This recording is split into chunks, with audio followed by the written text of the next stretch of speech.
भैया बहनी नमस्ते। भैया बियरन लगावे जाए तिहन भाई, हमार बियरन भाई लाग नाही और लगवाए दियो आए दीदी बहनी भौजी सब ही जो न हमारो बेनिया लाग जाए। और भैया जाए तिहर कजरी गावे और नीक लागे तो लाइक कर दियो भाई। लाइक कमेंट कर दियो। हाँ, लाइक कमेंट कर दियो भैया।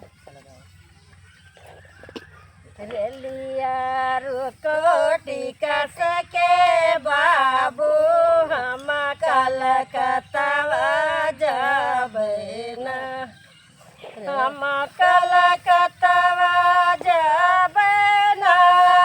रेलिया रुकोटी कस के बाबू हम कलकत्ता जाबे ना। वही कलकत्ता ससुर ने करिया, वही कलकत्ता ससुर ने करिया। वो नहीं देखना हम जाबना।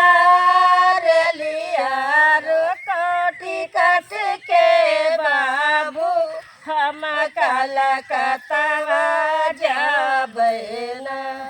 वही कलकत्ता जिया ठने करिया, वही कलकत्ता जिया ठने करिया। वना ही देखना हम जाबना। रेलिया रुकोटी कस के बाबू हम कलकत्ता जाबना।